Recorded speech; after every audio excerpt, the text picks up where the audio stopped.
Sentire Media. On the eve of the 8th of May, 1946, Italian Communist Party leader and Justice Minister Palmiro Togliatti had a lot on his mind. I imagine that politicians always do, but Italy after the Second World War was a place that could weigh heavy on most people's minds.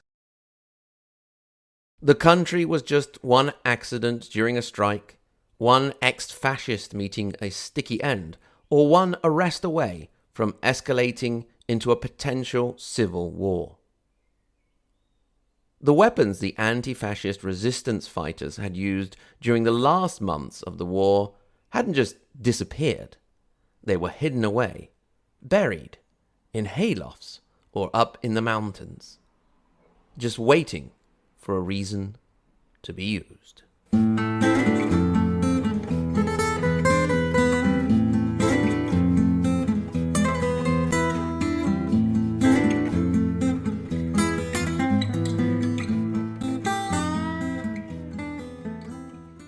Despite the complicated situation, however, there was one thing that Togliatti was pretty sure would go his way, and that was the upcoming referendum on the 2nd of June, in which the country would decide if it would remain a monarchy under King Victor Emmanuel III of Savoy or become a republic. Togliatti was sure that the image of the king was far too tarnished for the Italians to want to keep him around. After all, was it not he who had basically allowed Mussolini and his fascists to take over the country? He was sure that in the days following the vote, the Repubblica Italiana, the Republic of Italy, would be formed. After all, the major parties, the Christian Democrats, the Socialists and Communists, and of course the Republicans, were in favour. The only exception were the Liberals. Then, on the 9th of May 1946, King Victor Emmanuel III abdicated in favour of his son, Umberto, who thus became Umberto II. The first Umberto, the grandfather of the new king, had been assassinated in 1900.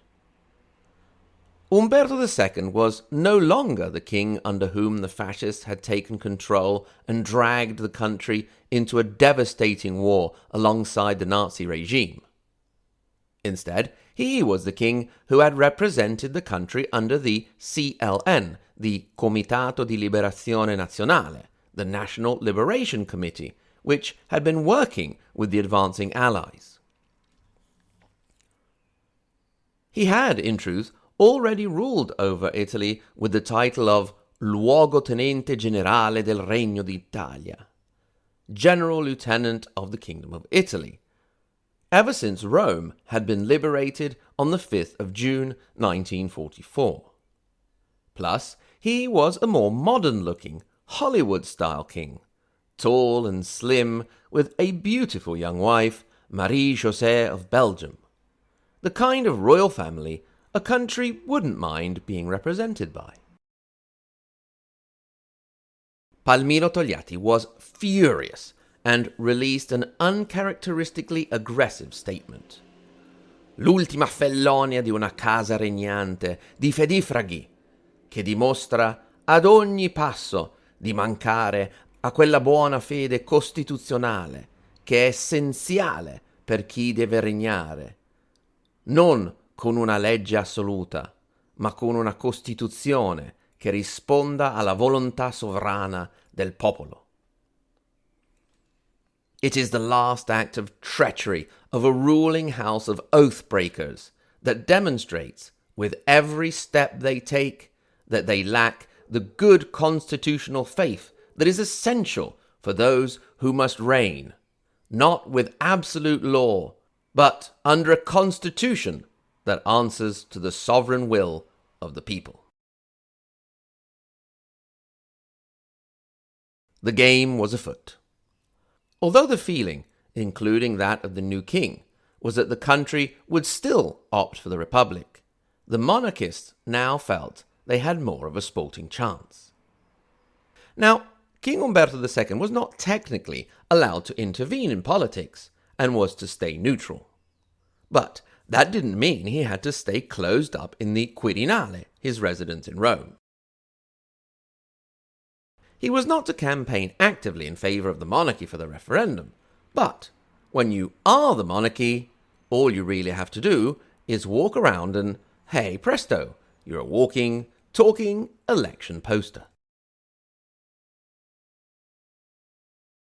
In the days after he became king, a group of monarchists gathered outside the Quirinale and enthusiastically applauded Umberto, his queen and his children. The crowd then moved towards the Viminale, the head of the Interior Ministry. They were charged down by jeeps and horses. No one was killed, but many were wounded. The following day, the parties, except for the Liberal Party, called for a pro-Republican demonstration. These were just a few examples of the complicated public order situation that Togliatti, as Justice Minister, and Giuseppe Romita, the Interior Minister, had to deal with in the crucial turning point in Italian history. King Umberto went on a tour. Genoa, Milan, Turin, Naples, Sicily, Calabria, and Sardinia. This trip soon showed the way different parts of the country were leaning. In the south, he was greeted with cheering and enthusiasm, while in the north, with cold indifference and even hostility, with the occasional booing. Despite the high tension, there was no actual violence. This does not mean that everything in the country was quiet in general. Indeed, groups of armed bandits roam the land, not only in the south, and killing of ex-fascists was very common. Furthermore, left-wing pro-republican activists were opposed in the south, while pro-monarchist activists hanging posters in the north were harassed. In the lead-up to the election, Interior Minister Romita hardly left the ministry. He would dine there with the heads of the police and the carabinieri, as well as his wife, who would bring him clean clothes. The building was turned into a fortress, surrounded by jeeps, armoured trucks, soldiers on horseback, as well as the chevaux de frise, those sort of metal X thingies with a barbed wire to stop people passing. It seemed that the feared civil war could become a reality. Despite the warlike scenario and the tension, the 2nd of June came and went without incident. The Italians voted. They were not only voting for the referendum, but also for the Costituente, the first parliament of the new era that would have the task of setting out a new constitution. King Umberto II voted, and, as was his duty, he remained neutral, putting in a blank ballot on both votes. Now, all they had to do was wait. As the results started to come in on the night between the 3rd and the 4th of June, Giuseppe Romita, Interior Minister and staunch Republican, started to despair. The monarchy was winning. He did not inform anyone except the Prime Minister, Alcide de Gasperi, who in turn informed the office of the king, who started to hope again. No one else was informed. Also, to maintain public order. For a night and a day, in the heart and minds of those in the know, Italy would remain a monarchy. Then, during the night between the 4th and 5th of June, the votes of the North started to come in. The votes for the Republic quickly overturned those for the monarchy. On the 5th of June in the morning, the newspapers were still cautious with their headlines. But by lunchtime, when the special editions came out, they were declaring for the Republic. The votes were clear. 10,718,4 502 for the monarchy, with 45.73%. 12,718,641 for the republic, with 54.27%. As if anyone had actually needed it, the vote was further proof of the North-South divide. All of the provinces of the South, except for Latina and Trapani, resulted in a majority for the monarchy, and in the North, everywhere except for Cuneo, the majority was for the republic.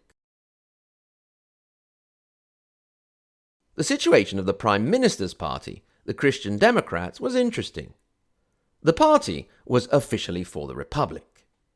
The Catholic Church, the inspiration behind the Catholic Party, was officially neutral.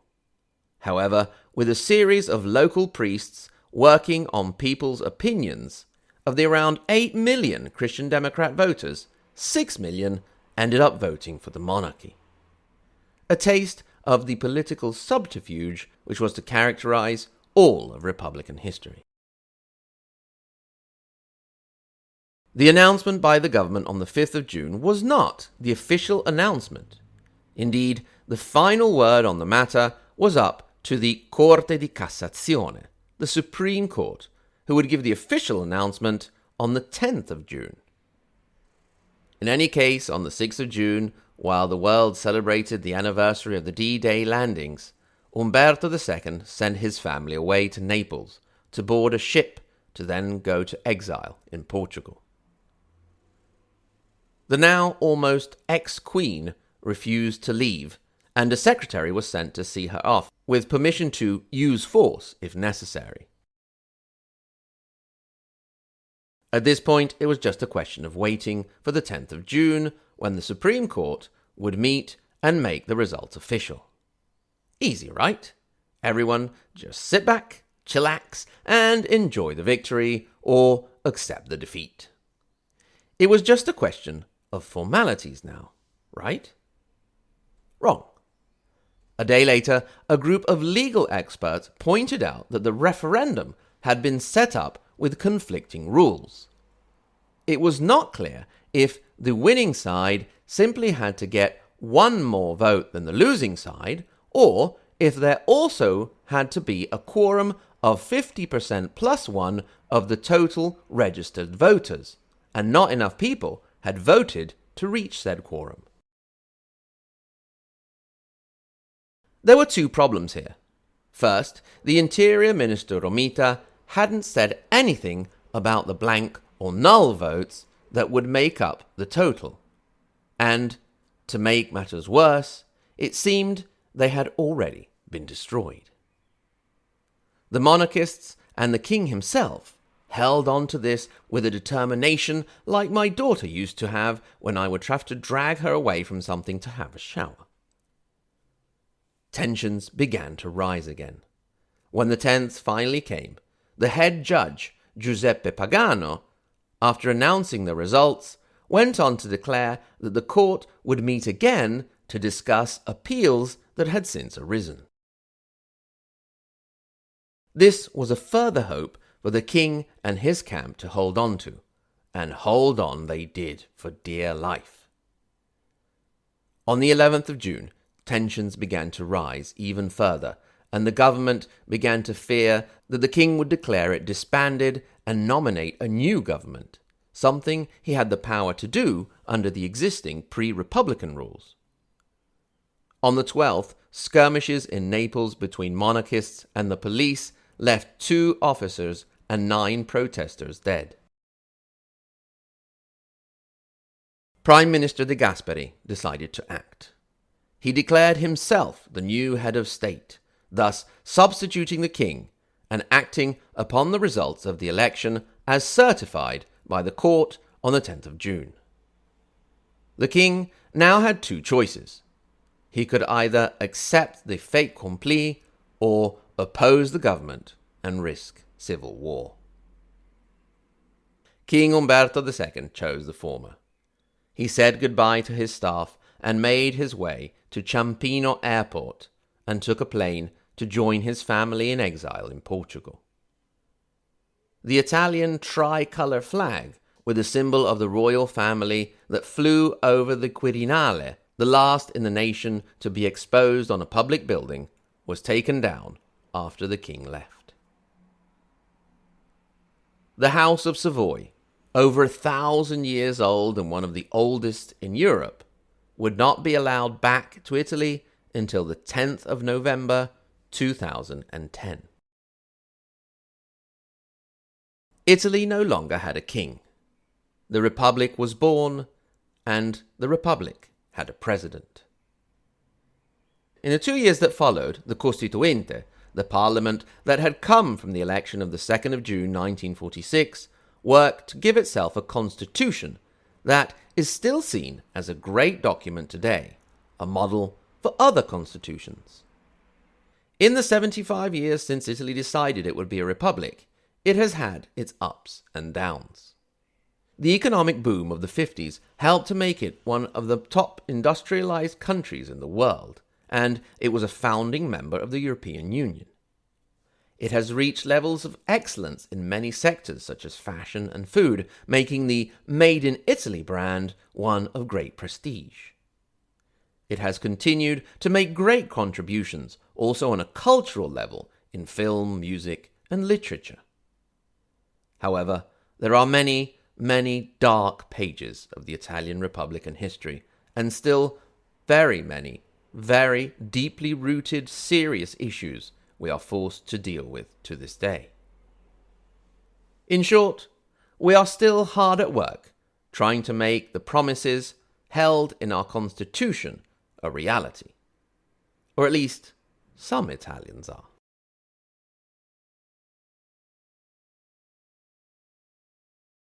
Thank you very much to you for listening.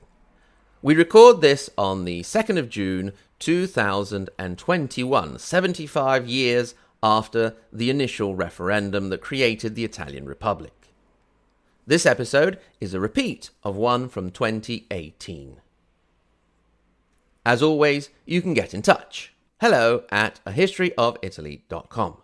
At the same URL, ahistoryofitaly.com, you can click through to our social media. We're on Facebook, Twitter, and on Instagram. You can go to our support page and become a Patreon supporter and have access to extra content or donate via PayPal. We would be very grateful if you do that. Thank you very, very much. Once again, thanks very much to everyone for listening, and until next time, arrivederci.